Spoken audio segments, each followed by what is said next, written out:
I was 11 years old at the time. My father and I had just went out and purchased a brand new Nintendo 64, black, and I was so excited to play it.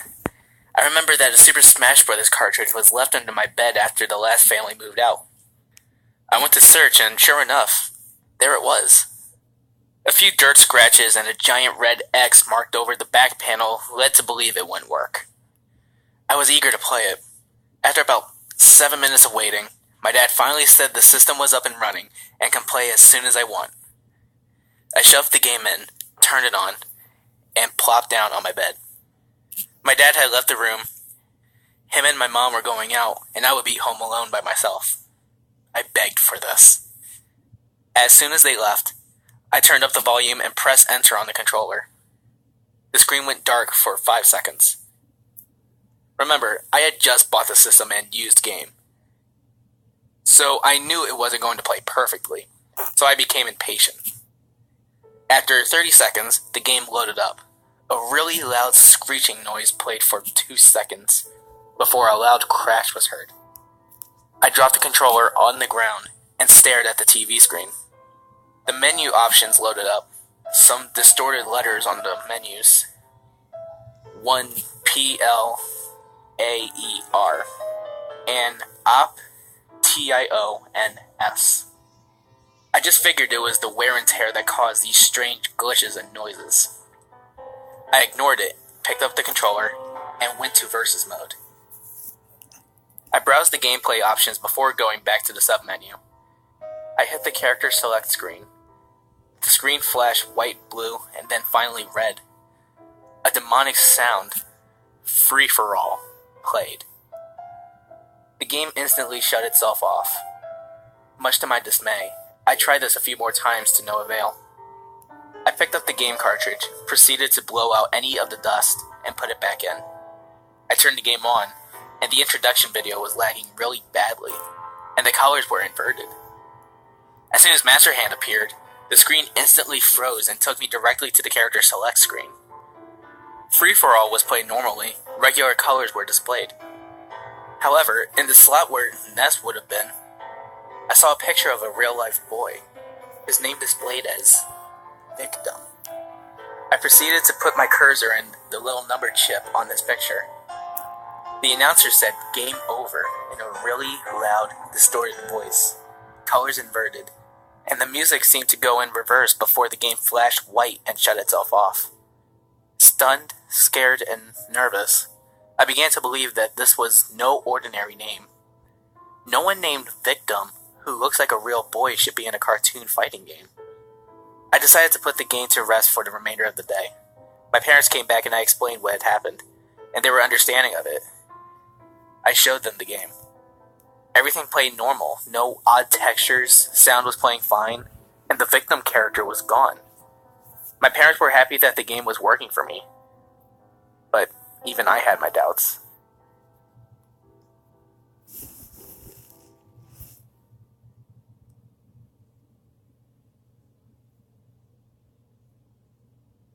Day 2.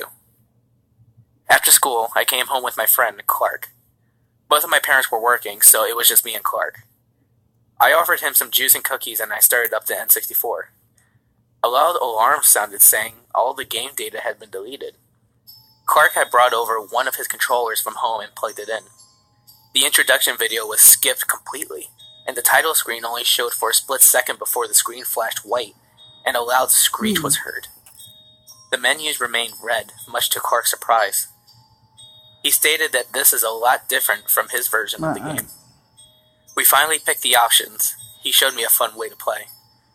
When we got to the character select screen, all the character slots, except for the slot named Victim, were gone. The Victim slot didn't have a picture of the boy anymore, just a grayed out silhouette. We put our markers on the silhouette and pressed start.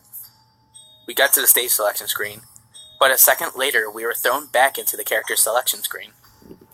The error, "You can't do that" noise played. The Victim button had multiplied. My marker on one, Clark's marker on the other. After closer inspection, I noticed that our faces occupied the Victim slot this time. Clark told me he was feeling sick and was going home. He ripped his controller out of its socket and ran out the front door all the way home. I was booted back to the title screen, and the words, Team Battle, played on a constant loop. I was so frightened I turned my system off for the rest of the day. Day 3.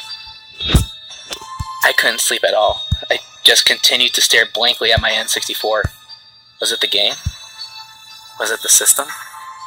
I continually asked myself these questions. I knew there was some sort of outside force controlling the game. It just doesn't make sense.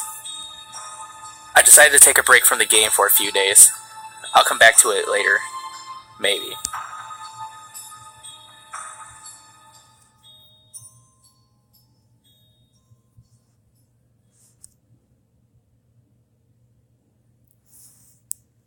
Day 6. Today was a half day at school. I decided it was time to test out the game again. I turned my N64 on. Nothing happened for a good 20 seconds. That is until the screen flashed all sorts of colors. The announcer was saying all sorts of crazy faces. And a high-pitched scream could be heard. It's like someone was trapped inside the system. 10 seconds later, the game took me to the character select screen. There were no character slots at all. The music was in reverse, and the cursor was upside down. However, it told me to start the game, so I did. It skipped the stage selection screen completely, and the game flashed white, red, and then white again. After the colors stopped flashing, I appeared on an empty stage. No characters appeared at all. No items spawned. Nothing happened. There's no music, and occasionally a loud buzzing noise that only lasted a few seconds. The screen then morphed, swirling all around, and when it finally returned to its default position, a small human-like person appeared inside the system. The name Victim hovered over his head. It was then I realized I was playing as the victim. The boy looked over at me and said, "Help me." I was so shocked I couldn't move. All I could do was stare at the boy as he hopelessly flaunted around the gray screen. I pondered whether I should shut it off or try to communicate with him. I talked to my TV screen. I was that desperate for answers. He didn't respond. He couldn't hear me. However, I was able to see him arrange the letters on the menus into the words, "Shut the game off before it's too late." The screen flashed white. I listened real close, as if I were expecting answers. A loud scream pierced my ears and I quickly shut the system off. Who was that boy? Why did he want me to turn off the system? What did he mean by "before it's too late"? Day 7. I've hardly eaten anything. All I could think of was that boy using the letters of the menus to spell out a warning. I didn't sleep at all, my mind still thinking about that game and its mysteries. I didn't pay attention in school. I had a few quizzes, but all I could manage to write was my name and a few doodles of the boy and the letters. I missed the bus going home, so I had to walk. I've been so uneasy the past couple of days. Maybe I should stop playing for a while. Or maybe not.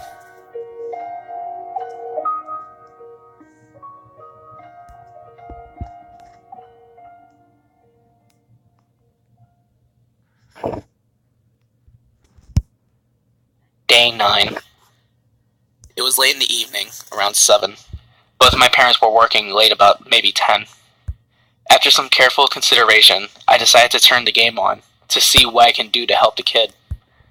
Once again, I was greeted by flashing colors and the distorted voice of the announcer saying Super Smash Brothers.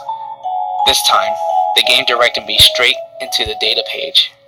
I looked through it to find the boy, to no avail.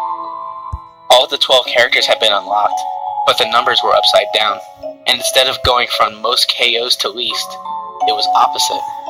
I went back a few menus and attempted to play the single-player game. Sure enough, the victim square was the only square that occupied the character selection screen. placed my little chip on it, the announcer yelled, "Go," in a loud, distorted voice. The screen spun, twisted, and morphed into the first challenge. The announcer was able to get out the word, versus, before a loud static played in the background. The game sent me to Yoshi's story, and I was the victim fighting against Samus. I went through each stage at the edge of my seat, the hair on the back of my neck standing up. Any wrong move and this boy would be killed. I eventually made it to the last stage. I have a feeling this isn't a game anymore. That this is some sort of cruel joke, however, it's not. This is more realistic. When I got to the last stage, the screen froze for a good 30 seconds before I was booted to the title screen. The colors were so bright I couldn't see. The announcer's voice said failure, and the screen flashed before turning into pitch black until I managed to shut off the system. One thing I noticed was that the title screen didn't have Super Smash Bros. Like it normally did. I immediately turned the game back on. However, everything was back to normal. The victim slot was gone, the data was back to normal, and the announcer's voice clips played normally. I finally drifted off into a deep sleep. The last thing I heard was a gurgling of my stomach.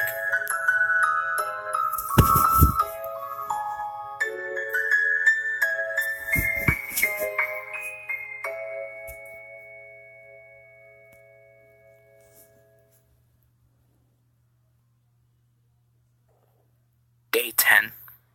After I woke up, I had a few pieces of toast with some orange juice and began to play. The introduction video came up normally, and the fire from the title screen came up. But the announcer said go, and I was already in the middle of the first challenge of one-player mode, playing as the victim.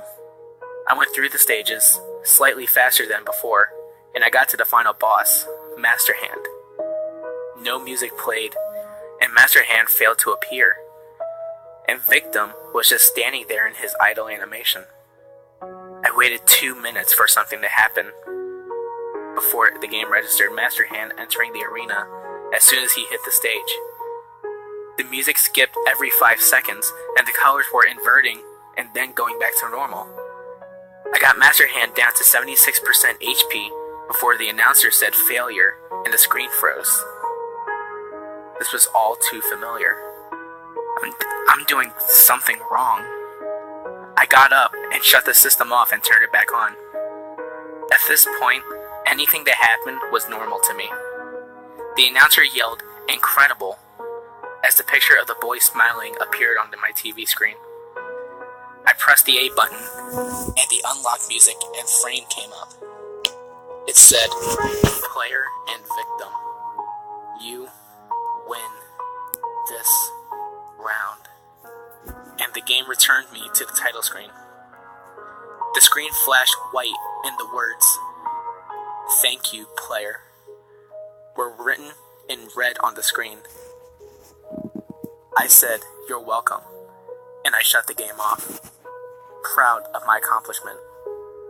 Although I'll never be able to accurately explain this to anyone, I know what I have done, and I'll remember it for the rest of my life.